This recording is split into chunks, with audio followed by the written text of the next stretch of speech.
এই ঘটনাটি তখন ঘটে যখন আমি আর আমার বেস্ট ফ্রেন্ড রাইমা জব ইন্টারভিউর জন্য ব্যাঙ্গালোরে গেছিলাম। তারপর ব্যাঙ্গালোর পৌঁছতে আমরা একটা হোটেলে চেক ইন করি, আর সারাদিন টায়ার্ড থাকার কারণে রাত হতেই আমরা একসাথে ঘুমিয়ে পড়ি। তার কিছুক্ষণ পর হঠাৎ রাইমার ঘুম ভেঙে যায়। তারপর রাইমা আমাকে বলে সে একটি ভয়ানক স্বপ্ন দেখেছে। সে তার স্বপ্নতেই একটি ভয়ঙ্কর লোককে তার দিকে রাগান্বিত অবস্থায় তাকিয়ে থাকতে দেখে। তারপর আমি রাইমাকে বলি, তুই ভয় পাস না, আমার হাত ধরে ঘুমিয়ে পড়। আর তারপর আমরা ঘুমিয়ে পড়ি।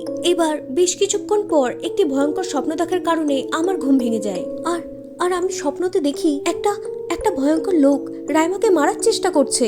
তারপর আমি রাইমাকে জিজ্ঞাসা করি, তুই স্বপ্নতে যেই লোকটাকে দেখেছিলি সে কি ধরনের জামা পরেছিল? তারপর রাইমা আমাকে বলে ওর স্বপ্নতে ওই ভয়ঙ্কর লোকটা রেড অ্যান্ড ব্ল্যাক কালারের ফুল স্লিভ চেক শার্ট পরেছিল। তারপর আমি রাইমাকে বলি, আমার এই হোটেলে কিছু ঠিক লাগছে না, আমাদেরকে এক্ষুনি এখান থেকে বেরিয়ে যেতে হবে। আর তারপর আমরা সঙ্গে সঙ্গে ওই হোটেল থেকে বেরিয়ে যাই।